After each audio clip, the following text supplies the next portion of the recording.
Hey guys, welcome to Overcrest. I'm Chris. And I'm Jake. And we have a fun-filled, fun-packed episode You for don't even know that, you liar. I know. You're I know so enough. presumptuous. I am presumptuous. I think this episode is filled with ambition. Is that the right word? Audacity. Audacity, that's right. Yeah. Often audacity and ambition go well. Actually, this guy did have a ton of ambition as well. There you go. I'm excited. Before we get into it, what have you got for us? Well, Chris, I think this is a great time for me to tell you about our sponsor, Petrolbox. Petrolbox is a monthly service made specifically for the automotive enthusiast. Each month, I got like a crazy wax this time. Did you get that wax? What is that It's stuff? a 3M spray wax. Was have it you 3M? used it? I haven't used it it's yet. really good. It's good? I shined up my new Honda Monkey with it. Ooh. Yeah. It seemed like it was some sort of special wax that I'd never heard of before. It was interesting. It's cool just to get new I guess stuff. I don't read close enough, so I just sprayed it You and remember? put it on. So do you remember the days before? You're young, maybe you don't, but you remember the days before phones, before the internet, Okay. and you would sit on the toilet and read shampoo bottles just to like read you'd read the ingredients. Just as something to do. Just I something feel like to do. I had or in the done shower, that once you're or just like twice. standing there, be like, "Oh yeah, propylglycine." And you're just like looking at it. I wonder what that is. Oh, yellow number 5. Ooh, that's the that's bad a bad one. No, we don't want to use this. None of you don't get any of that in your Petrolbox, but you do get some pretty cool stuff. Yeah, we got the cool wax that we got just this week. Oh, and it had the clay bar. So you can clay bar, which I do need to clay bar all of my vehicles, actually. But you get tools, detailing supplies, as we're talking about, apparel. I'm wearing one of their t-shirts right now. I see that. This is one of my favorite t-shirts. Do you like that one? I like this one. Every month you get a new t-shirt with them. You get garage gear, You know what? stickers, It's publications. Monday. It's Monday, which means we'll have an Overcrest shirt for you very soon too. Very excited about that. The Drivers Club My shirts, closet is filling up. Yeah, but this is t-shirts. very special. You can put I'm this one right at excited the for beginning. this t-shirt. Yeah, yeah. Absolutely. So it's a curated selection of the latest and greatest Petrolbox. That's What? The latest and greatest Petrolbox is in the Petrolbox? Wow, that's no, like some sort I'm of reading, but then I felt like like I some sort needed of to paradox. clarify that we're talking about Petrolbox, not the t-shirt from Overcrest. Oh, yes, you yes, threw yes. me off there. Well, this So, is like some sort of black hole Petrolbox. thing. It's like some sort of paradox. Where you look at yourself in the mirror, and you got a mirror in front of you and a mirror behind you, and it's just like, it's like Christopher forever. Is this an ad read in an ad read in an ad read? Oh, it's been incepted. Anyways, head over to petrolbox.com. Actually, it's mypetrolbox.com. Be sure to use the code OVERCREST at checkout. You get $6 off your first month. There's 2 different levels to choose from. The Petrolbox Basic is less than $20 a month, while the Petrolbox Premium gets you even more gear. For how much, Chris? $39.95 a month. They're fun. They They're are worth a it. ton of fun. It's like Christmas morning every time it comes in. You know what's the problem? And I say this every week, and I know my wife listens. Stop opening my Petrolbox. It's mine. Knock it off. It's knock it off. That's So, it. MyPetrolbox.com. You lose the Yeah, it's not as fun when the seal has been broken. absolutely. You know what I'm going to do now? You know what she likes to do? You know when you have something that's shiny and you get to peel that like shiny stuff, the stuff that protects, like if you have a television and the bezel is shiny, it's got that plastic stuff over it and you just peel it off. the protective film. She loves peeling those off. Never again. Why? No, because she opens my Petrolboxes. Oh, Yeah, so it's something she really likes to do. Also, the bubble wrap. You know what? I'm going to blackmail my kids. Jesse, if you open my Petrolbox again, our kids never get bubble wrap again. They're going to hate you because I've taken all the bubble wrap away from our children because you keep opening my Petrolboxes. I am. Why do your kids like the bubble wrap? What kid doesn't like bubble wrap? Do you just buy them bubble wrap? No, everything comes with bubble wrap, especially the big bubble wrap where it pops and makes big sounds. No more. That's it. Stop geez. opening my Petrolbox. That's all I can say about that. All right, what do we got? What's All going right. on? So this is an amazing story that I had never heard of, and I'm quite certain most others haven't heard of either. It's a story of the unbelievably brave and sheer audacity of this one American hero. All right. But with all these, we've got to start at the beginning. Yes, with some funny names of people, because that's how it always ends up. It's like John Burger Man. There was like a burger guy. Well, this is Bruce Ward Carr. Bruce Carr. I Bruce like it. Carr. Hey, hello, Mr. Carr. Is it C-A-R-R? It is double R. Oh, okay. That's a little better. So he was born in Union Springs, New York in 1924. And as far as we know, had a quiet early life, nothing totally remarkable. Of course. So he's not making like water-powered CNC machines. It was like the other guy did. There was this other dude. He made like water-powered drills and stuff like that. Oh, Remember you're that right. guy? He did do that. Like all kinds of crazy. This guy was just normal. This was a normal dude. He was normal, but he also was super duper into airplanes. Which what young boy doesn't like just love and feel enamored with planes? You know what? We did a Lockheed Martin Exactly. thing, which But if you haven't listened to that, you're gotta go back. missing out. I love planes. I wanted to be a pilot. We went to the Air and Space Museum. Love planes. Yeah, Planes were it. especially in the early part of the 20th century. I tried to sign up for the Air Force. Did you really? And the Navy. What and happened? the Army. Wait, what? Yes, I did. I have like really bad asthma. So they're like, yeah, sorry, no. They didn't Really? need anybody. Yeah. Well, maybe once we go to war and everybody's dying, they'll let me in. How's your asthma today with this? Honestly, I can feel it. Yeah, I can feel it outside. It's pretty bad. All right. Anyways, planes were still a new phenomenon in the early part of the 20th century. A miracle of engineering, if you will. Why is this plant here? Just stop touching it. It's fine. Everybody can't see. Jake keeps touching the plant with his hand. Stop. I gesture wildly. I'm wildly gesturing. He's like, there's this stupid house plant just off to the side. I'll move it. Keep no, talking. I like it. So people didn't just hop on a plane every day at the local airport. Flying was the thing of dreams to many.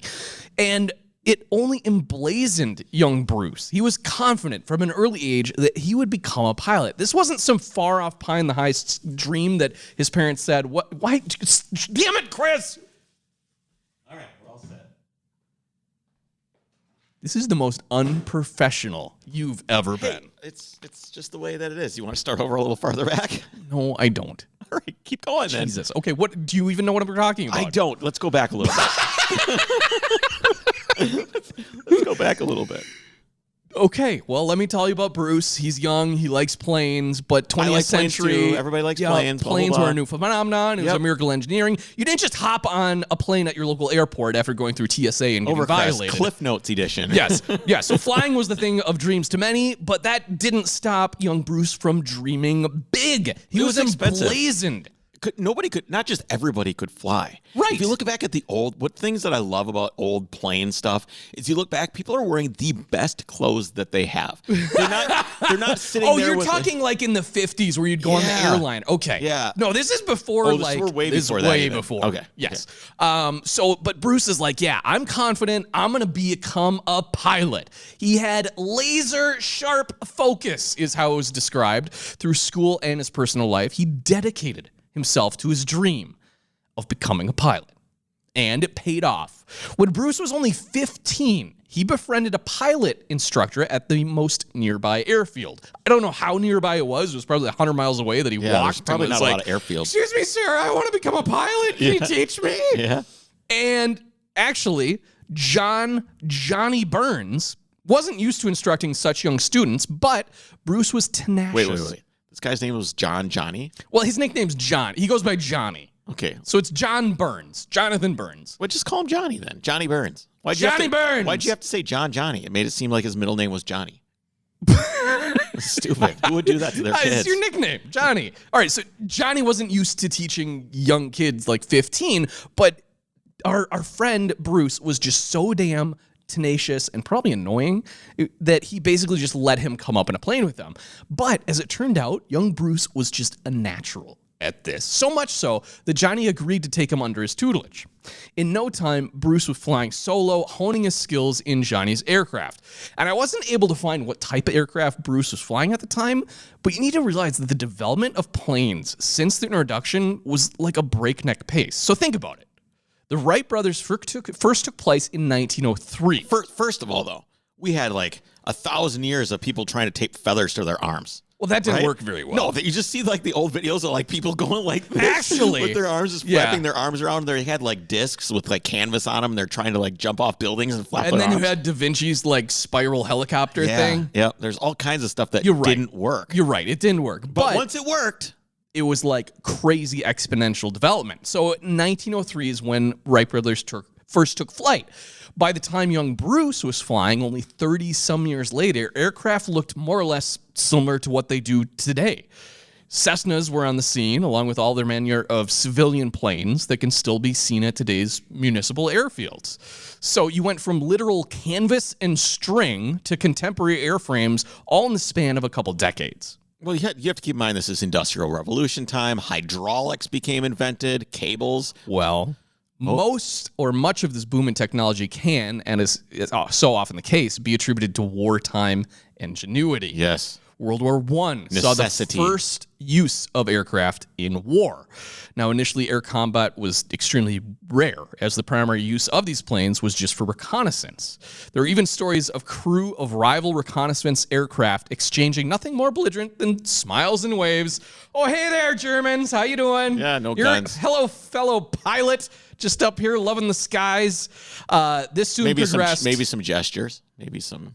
They said smiling and waves. I'm not so sure about that. You're not sure about that? No, I'm well, gonna go with you're gestures. right, because it did soon progress to throwing grenades at each other.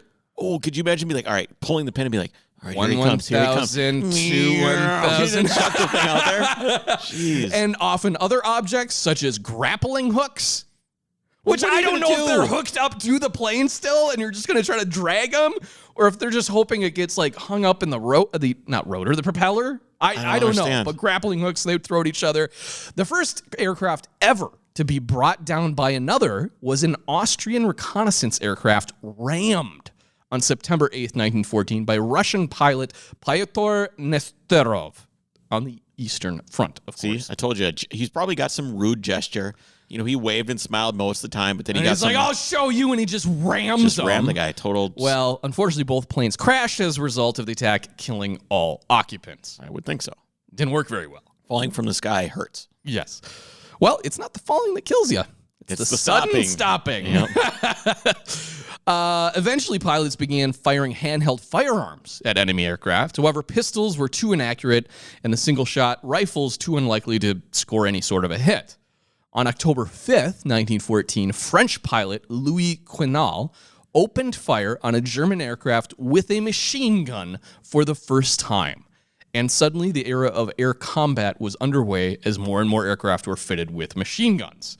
And as sort of an interesting aside, Chris, once machine guns started being fitted to aircraft, there were all these new engineering challenges to surmount. So there was an Like obvious not need. shooting your propeller off. Exactly. So there's How did obviously. that technology work? Let me tell you about it. Yes, I would love to know.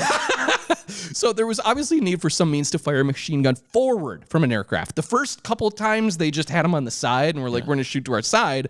But it makes most natural place for the gun because then the pilot can basically fire in the direct line of flight so Right. that the gun could be aimed by aiming the aircraft.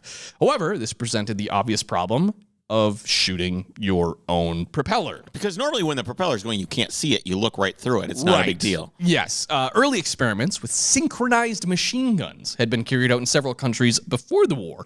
However, this was harder than it sounded. Well, we're talking thousands of revolutions per minute. Correct. Times however many propellers there are. Correct. So we're talking, if an engine is turning at 4,000 revolutions per minute, and we've got two propellers, that's 8,000 propellers it has to not hit. Correct. Well, here's the bigger problem. So the Lewis gun, for example, was used on many Allied aircraft. It was almost impossible to synchronize it due to the erratic rate of fire because of its open bolt firing cycle. That's a delay, like when you hit the you hit trigger. the trigger and it's a slight millisecond delay or anything, but it makes it impossible to synchronize because now all of a sudden you have this delay that's not consistent. Right. So some RNAS aircraft, including Bristol Scouts, not Stouts. They probably weren't very stout, actually. No, probably not. No, had an unsynchronized fuselage-mounted Lewis gun positioned to fire directly through the propeller discs, and instead of the prop blades basically trying to miss them, they just reinforced the prop. What? Yes. So they said, okay, well, we can't synchronize it, so fine, we're just going to reinforce the propeller to make it bulletproof. I hope the guy wore some goggles. So listen to this. The prop blades were reinforced with tape to hold the wood together if hit. Tape. Literally just they taped. Where's tape? They just Duct taped. tape? I don't think duct tape was. No, probably wasn't a lot of ducting No, back then. but at all. here's their theory. It relied on the fact that the odds of any single round hitting a blade was just below 5%. So That's still a lot. short bursts each- of fire were used, and it offered a temporary expedient, even if it was not ideal solution, because you'll shoot, and every once in a while, that 5% chance of hitting one of your propeller blades, it won't just shatter or blow apart. It'll just like splinter and the tape holds it together. Right. We just go, well, why don't they just put an electric servo on a switch and put it on the wing? But this type of stuff didn't exist. No. They didn't have solid state. They didn't have transistors. They didn't have any of this type of stuff. They didn't have a way to They had just... cables. Right. Right. The Maxim guns, used by both the Allies as the Vickers and Germany as the Parabellum MG-14 and Spandua IMG-08, those are the gun models. MG-14's MG stuff. That's serious. Yeah. Serious weaponry. That had a closed bolt firing cycle, which meant that the exact instance the round would be fired could be more readily predicted, making these weapons considerably easier to finally synchronize. And the way that worked, what? Did they have tracer rounds back then? I believe so. So they still they were able to see where they were shooting at least. Yeah. Okay. I didn't know when tracer rounds were. I'm trying to remember my World War I dogfighting like PC game from high school. Well, that's bound to be accurate if it was in a video and game. it had tracers. Yeah. So that's what I'm going off of there. Thanks for listening, everybody. The standard French light machine gun, the Hotchkiss, was, like the Lewis, also virtually impossible to synchronize. The Moraine Saulnier... 1915 was when the first tracer round was invented. The United States introduced it in 1917. So it's reasonably plausible that they could have existed. Yeah. Well, they did during World War I. It's just whether they had them on the planes or not. I'm sure they did. Otherwise, you don't know what you're shooting at. It's like mandatory. That's why they probably were invented in the first place. You're probably right. Let's see. The Moraine Saulnier Company designed a safety backup in the form of deflector blades, which were ornamental wedges fitted to the rear surface of a propeller to deflect bullets. What? What do you think the first tracer round was used for? First real tracer round. We're talking 14th century. Oh. Yeah. Starting fires? They used flaming cannonballs to find out where their cannonballs were going. So they covered it with like pitch and lard and tallow. I suppose that is a tracer round. And they would light it on fire and go, all right, It's perfect. going there. That's where it's going. So that was the first tracer round. I suppose. Yeah, that's pretty interesting. I like that. That also probably could start a fire then, too. Absolutely. All right. I'm going to reread this section because you obviously were not paying attention. That's how it goes. I'm very bad. You're still not paying attention. I'm paying attention. Okay. I would just answer to you. So the next company and next trial at trying to figure out how to shoot through a propeller was a safety... Hold on just a sec. So what would happen? You get 5%. Yeah. 5% chance you're dead every time you pull the trigger? No, it's just you're going to shoot. They're held together with tape. Right? Come on, man.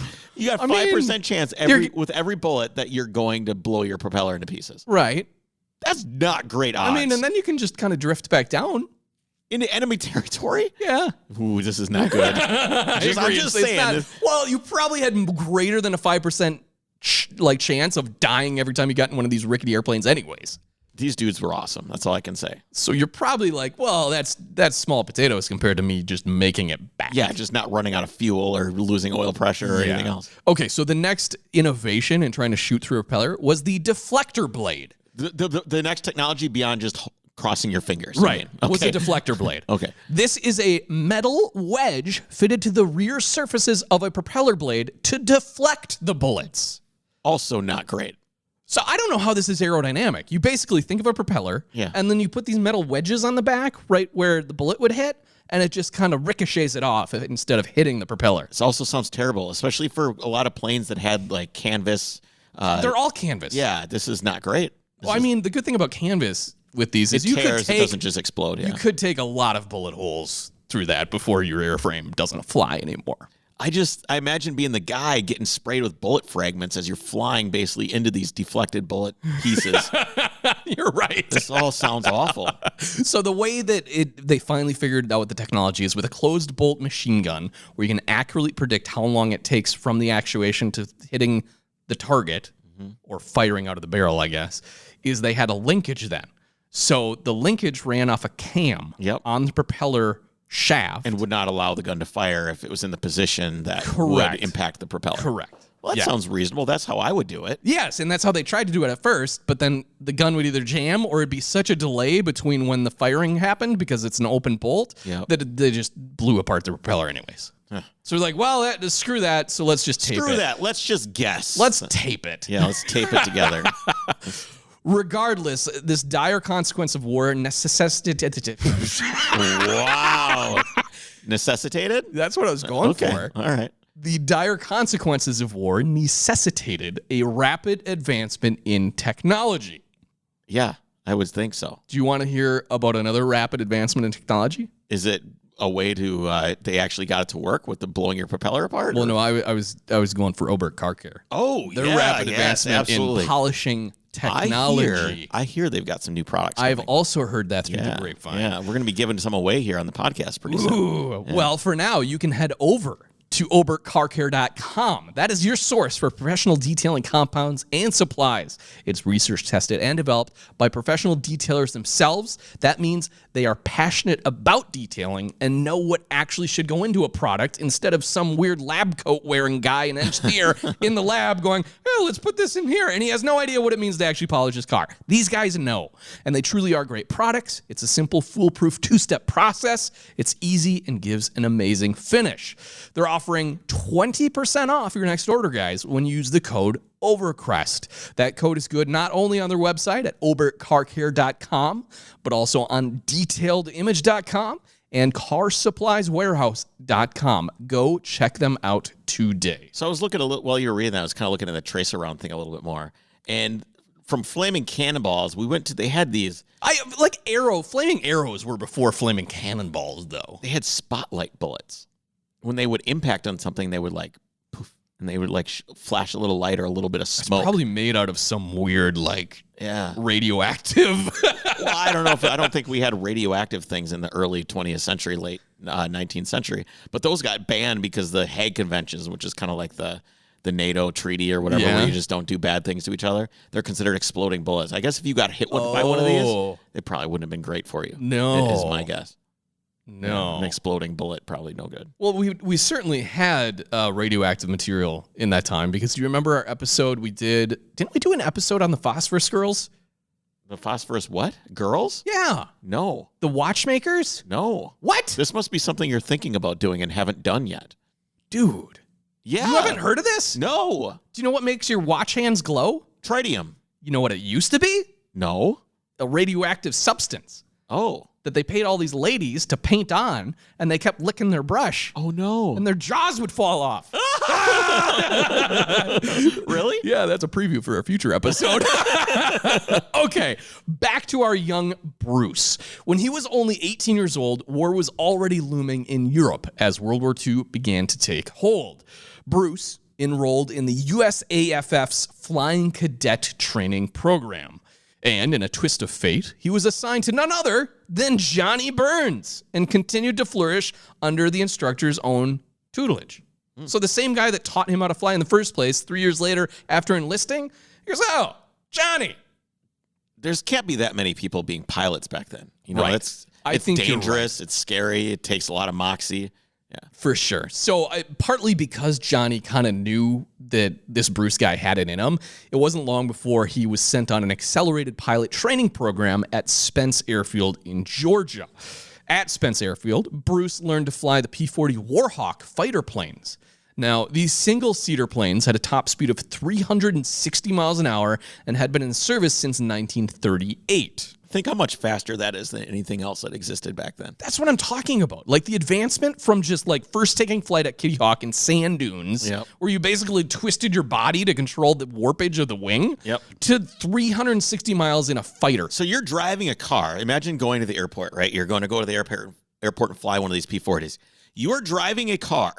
Just to give you perspective of the breadth here, you would be driving like a Model A or a Model T or whatever it is. You know, a lot of Model A's were still around in the 30s. Oh, yeah, like the for sure. Model T's that were driven all the time.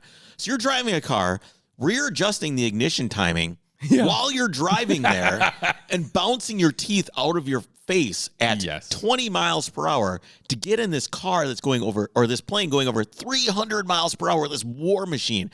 This technology was unbelievable. Right. And that's why it seemed like such a pie-in-the-sky idea for Bruce when he was a young kid. Like, not many people get to fly, but he was so bound and determined. So he trained for 240 hours and graduated as a flight officer in the fall of 1943. He was then sent for more advanced training, working... I bet these dudes got chicks. These pilots must have just... Wait. Okay. Just wait. These dudes must have been it. Just wait. If you think just being a pilot gets you chicks, just wait till you hear what Bruce does. I mean, being in Top Gun and all this I other tried stuff, to he gets look up. depicted in the movies. I tried to look up when he got married, because if he wasn't married back when this next thing happened, all right.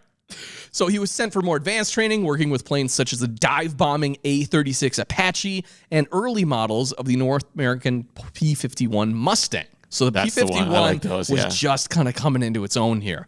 It was finally time for him to Is put that his the one with training. the Merlin engine? I believe so. Yeah, pretty sweet. We should do an episode on the Merlin engines. Yeah. Continue, sorry. Okay. He continued his training and was finally able to put his qualifications into practice as he was sent to Europe and assigned to the 380th Fighter Squadron of Britain. Carr's first love was, of course, airplanes.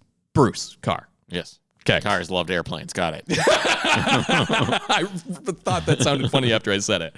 And the advanced P-51 that he had trained in was state of the art. It truly was a dream come to fruition for Bruce.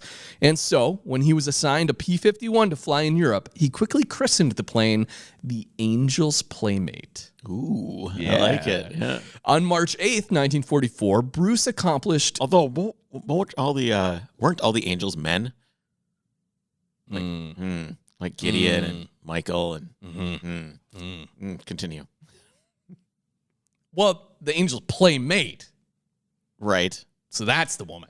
Oh, yes. Yes, you're correct. Yeah, that's See? actually a great name for a plane then. Yeah, because Yep. they're all women, right? They're all ladies. Yeah. You got painted on the side of the woman with all the see, bombs that works. and stuff. All right. Anyways, Angel's I just had to Playmate. think that through a second. Oh, thank you for thinking that No through. problem. Yeah, March 8th, 1944, him and Angel's Playmate accomplished the first kill of the entire squadron. But it wasn't one that he would receive any credit for. You see, Carr had been pursuing a German Messerschmitt Bf 109 just outside of Berlin and began firing on the enemy, driving him to dive lower and lower in the sky. Just one of the bullets that Carr had fired actually hit the other plane, but it was enough. The pilot lost his focus and realized that he could not get away from Carr's P-51 in his older plane, so he made the decision to abandon the aircraft. However, in the Nazi pilot's haste, he apparently hadn't realized how low of an altitude he was at, as he was too close to the ground to deploy his parachute and died on impact. Oh, no. Effectively, Carr had scored his first kill, as it was his actions that had led to the death of the Luftwaffe airman. However, upon review... Can you imagine the sheer panic of this German? No. Like having this plane chasing you and you can't get away and he's shooting you and you're Yes. just the absolute sheer panic. Exactly. To be like, and just jump out of the plane. Yep. That's and then the best you're solution. like, It's almost like when you're in a building and it's on fire and well, you're, this and you're way guy up. thought he was escaping by, deploying his parachute, but he was just so close to the ground. He didn't realize it in his... There was never time to. Right. However, upon review, Carr's superiors weren't of the same opinion that this was an official kill. They saw it as more of an accident than anything else, even though the airman would not have abandoned his plane, obviously, had Carr not been in pursuit. He tried to argue his case. He claimed that his aggression in chasing the Me-109 had resulted in the plane and airman going down. The way he saw it, he had scared the German pilot literally to death as he had flung himself out of the plane without thinking it through. His superiors didn't concede to this point, however.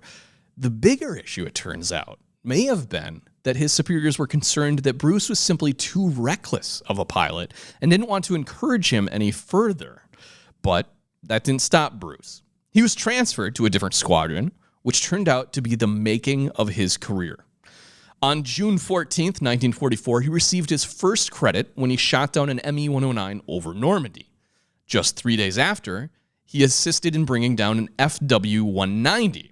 Immediately, Carr became commissioned as a second lieutenant. The following month, in September of 44, the squadron attacked a number of Ju-88 bombers on a German airfield. Upon the return, the group spied over 30 Focke-Wulf 190 planes flying around 2,000 feet below them. The Americans caught the fighters off guard in a daring attack. It was Carr's time to shine. So they came in from above. So the other guys had no idea. Clue.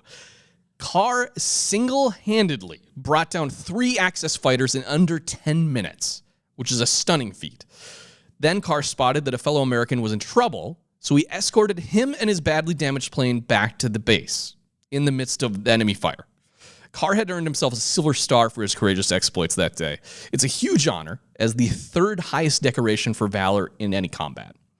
Then, on October 29th, 1944, after firing on 2 more Me-109s over Germany, Bruce earned his status as an ace.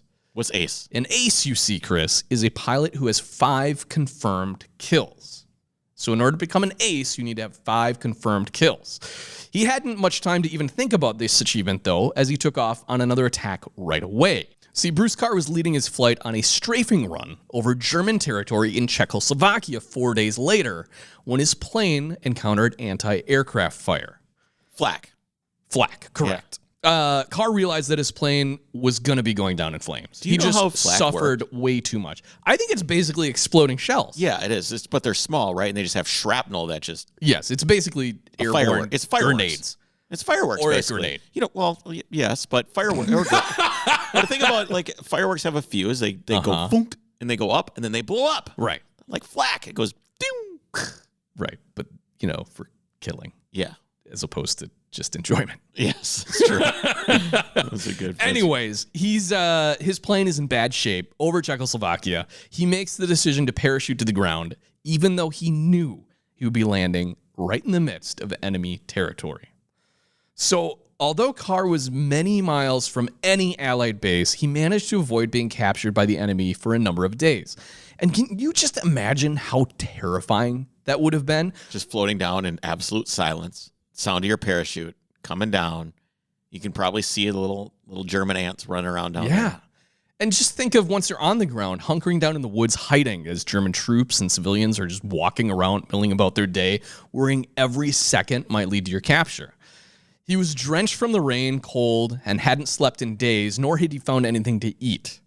He thought it was time to possibly surrender to the enemy rather than be captured. He had heard that the Luftwaffe has actually treated enemy airmen better than any other prisoner of war, holding some sort of mutual respect for fellow airmen. Reluctantly, Bruce decided to approach a German airfield he had seen on his way down. Bruce got to the fence surrounding the airfield and made a decision that would change his life. He stayed in the woods nearby that night and decided that he would simply walk up to the gate the next morning to give himself up for surrender. But as he surveyed the airfield, ensuring that he wouldn't be seen from his hiding space, he spotted something that gave him pause for thought. He noticed there was a German ground crew working on a Focke-Wulf FW-190 on the edge of the runway, not far from where he lay in hiding. They seemed to be fueling the plane and performing regular maintenance. When the crew reattached the panels to the plane and left, Carr knew what he had to do in the early hours. Carr worked through the plan in his mind, and for him, there was no other choice. Does this dude know German? He does not. Okay. We will get there. You see, being Do these things captured... have keys? Is there like a key link? No, where there you, isn't. You put a key and there's like a little keychain on find it? There's no, it's very unclear. Being captured as a POW, though, obviously wasn't the preferable choice here, right? He's going to try to fight his way out. So in the middle of the night, he snuck up to the enemy plane, climbed aboard, and waited until dawn so he could get a good look at the instruments and cockpit. It's pitch black outside. He basically makes his way in through the fence to the plane, hops in, and he's like, I can't see anything, so I'm going to wait till Great the early security, hours. by the way. Well, I mean, there was a fence. Okay. You're also in German territory. Like, Right, they're yeah, not you're thinking someone's behind going enemy to lines. Yeah, yeah. sneak in. So the instruments, as you What's pointed the out... movie called? I hadn't even heard of this before. That's just it. Right. Okay, so as you pointed out, the instruments were, of course, all in German, as would be expected, but Bruce had never sat in a Messerschmitt and had no idea what any of these foreign controls were. His theory was that if he kept flipping switches and moving controls in the opposite position of where they currently were, he'd find the starter eventually. Right. Eventually, he found the starter lever for the 190 and pulled it. But unfortunately, the plane did not start. His heart sank. What, He worried. Did it try to start, or was it just like dead silence? Dead silence. Oh. He worried that if he was discovered trying to steal the plane, he would be punished rather than just surrendering. Oh, yeah. Right? His Just get initial shot. plan was like, I'm going to surrender. They're going to treat me better than if I'm captured. Yeah, now you're a thief. of a plane. Now you're in bad trouble. Yeah. After a few heart-stopping moments, he realized that the starter lever for German planes went in the opposite direction. Huh. So he pushed forward. The BMW-built motor emitted a comforting roar. Luckily, the FW-190 included the most advanced throttle system for a World War II aircraft called the Kommandergertat. What's that mean? This controlled boost pressure, fuel flow, mixture settings, and prop all on a single lever, making it about the only plane in World War II that an enemy pilot could theoretically steal and manage to get going down a runway without actually learning how to do it. That's awesome. So otherwise, he would have like had to find the mixture and the boost and everything else and do it individually. This is like the easy plane where it's just all integrated. Right. So he lucked out. Carr wasted no time and pushed on full throttle, racing across the airfield. By this time, in the early morning hours, the Luftwaffe personnel were already coming out to see what the hell was going on, so he didn't really have time to line up on the runway. Instead, he ran across the corner of the airfield, narrowly passing between two hangars before gaining enough ground speed to finally pull up and take off. After being elated that he had successfully taken to the skies, he realized he had another problem. There's no fuel in the plane. No, there's fuel. Okay, I don't know. What's the problem? He's in a German plane. Yes. Well, how are you going to... Where are you... Right. It's not like they're just going to be like, oh, hey, Mr. Carr, come on in. Yeah, no, he's in a German plane, which he knew would be shot down if Allied troops spotted it. So I was wondering, do they operate on different radio frequencies? Yes, they do. Okay, so they're not on the but same... intentionally, they use different frequencies, so there's no crosstalk. Right. And they can't like tune in and try to And figure it's not out. like a radio. It's like a switch. It's like dunk, dunk, dunk. You're like Right. these 2, 3 Yeah, frequencies. you can't just tune in. Yeah, it's not a ham radio. So, sure enough, when he reached friendly territory, those on the ground opened fire. So with all of his brazen fortitude and skill, he took the plane to the deck, flying just over the tops of trees at 350 miles per hour. Bruce later said that the choice wasn't great because he was convinced that, quote, every 50 cal M2 machine gun in existence in the 200 miles between that German airfield and his home field had taken shots at him. So who trained these guys that are taking shots at him? It's like They're stormtroopers, right? No, but think about it. His theory worked because at 350 miles an hour right over your head, you can't move a gun quick enough to follow it. Not even close. So his plan worked. And when he got close to his squadron's base in France, he decided not to mess around. So keep in mind that at this point in the war, the Allies had pretty much total air control, and therefore was almost no threat of German attack. Therefore, men weren't constantly arming the anti-aircraft guns. In addition, his radio wouldn't communicate with the American base, as you mentioned, so he had no way of telling them that he was actually a friendly. So you just stick did he have like a white scarf on or His anything? underwear. Yeah, just like... What are they going to trust that as a plane's coming at their airbase? Oh, I think that's his Jimmy's. He might have his Jimmy's. So another problem was that he couldn't get the landing gear back down. And rather than make himself a target while trying to figure out which control did what, he decided to just belly land this thing. And that's exactly what he did, skidding the Messerschmitt down the airfield as American soldiers literally were sprinting towards the quad 50 cal guns to shoot him. Yeah. Initially, military police on the base did not accept that it was actually an American airman. But when his group commander arrived, he identified Bruce as their missing man. The brave Bruce Carr remains the only pilot to ever leave a base flying an Allied aircraft and return in an enemy plane. Apparently nobody's seen Iron Eagle. Have you seen Iron Eagle? I don't think so. What happened in Iron Eagle? Basically, the kid is going to avenge his father, and he's got his little cassette tape, and he plays it, and it's the dude saying, "Hey, you've never seen this trailer movie? Never heard of this. It's kind of came out around Top Gun, and it's nowhere near as good, but it's still pretty. It's still pretty good. I feel like I just saw a vintage poster for this or something. I probably sent it to you. Yeah. It's the black dude who's the pilot who takes in this hotshot kid pilot who's not actually supposed to fly, but somehow gets out on the runway at the Air Force Base and flies planes and stuff like that. Does he steal an enemy plane then? He basically lands the plane on this airfield to go get his dad, and then gets on the plane and then leaves the enemy air. So basically, yes. Yeah, but it's still his plane. Not as impressive as stealing an enemy aircraft from behind enemy lines. He steals an airplane from the Americans. Yeah, that's fine. That's easy. All right. As you can imagine, though, Bruce's daring escape from behind enemy lines earned him status of a legend. He was the talk of his fighter group and rightfully earned him a promotion to first lieutenant. He was also rewarded with some leave to recuperate from his actions. But that's not Bruce's style.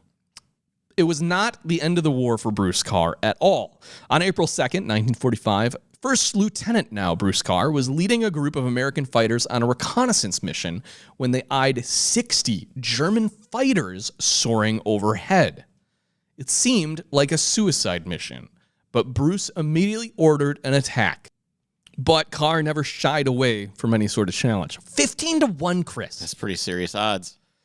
The whole thing only lasted I mean, it's not minutes. the Powerball or anything, but it's still pretty. Well, pretty I tough. think the odds are a little more dire in consequence. Yeah, I suppose if you went to buy a Powerball and they said, "Well, if you don't win, you're dead." I don't think you would play. Yeah, you would play. The whole thing only lasted minutes. But Bruce Carr and the 3 other American fighters downed all 15 German planes. Without any losses. No, they made it through. The first lieutenant had personally brought down 2 FW-190s, 3 M-109s, and even managed to cause damage to a 6th plane. This gave Carr the distinct honor of being the last ace in a day in World War II history. Ace in a day. Good grief. Ace in a day. He was subsequently promoted to captain in April of that year. He was also awarded the Distinguished Service Cross, the country's second highest award for valor. In all, his actions in the European theater were legendary. He had scored 15 confirmed air-to-air kills, caused numerous casualties and deaths on the ground, and flown in 172 combat missions by the end of the war. One could expect that Bruce Carr would hang up his wings then after all his success in World War II, but he was still a very young man at this age. Remember, he enlisted As right were most at 18. of these young boys that were over there. Exactly. Yeah. So he was assigned to the Acrojets as an F-80 Shooting Star pilot at Williams Air Force Base in Arizona when he got home. When President Harry S. Truman announced that America would be supporting South Korea in June of 1950, Carr was one of the first pilots called up. He had made major by now and was assigned to the 336th Fighter Interceptor Squadron. He flew in 57 combat missions during the Korean War. He served as a commanding officer of that squadron, and in 1968, Carr became a colonel in the Air Force. He then served during the Vietnam War, flying 286 more combat missions. He rotated back to the U.S. in 1969, but wouldn't retire from the Air Force for another 4 years. He served his country well, and his heroic efforts were suitably rewarded. But as in his career, in retirement, Colonel Carr did not give up flying. He regularly flew in a P-51, just like his angel in years gone by. He finally passed away from prostate cancer in 1998 at age 64. He's buried in Arlington Cemetery, but his legendary skills and heroic serve as both inspiration and reminders to countless, both military and civilian, of adversity and perseverance in the face of hardship. Indeed. It's, I can't imagine. I'd never heard the story, even if you don't know the whole story, just to know that someone got shot down in enemy territory in Germany. Hid for a few days, Stole starving, a plane. starving, thirsty, scared, maybe not scared, but I would have been scared. Yeah, I would have been terrified. And he's about to give himself up because he's going to die of thirst. And he goes, you know what? I'm just going to steal an enemy plane instead. I bet they left the keys in that MFer. That's probably the way things went. All right, guys, that's all we got time for today. Thank you, Jake. That was awesome. We will see you guys on Friday. Take care.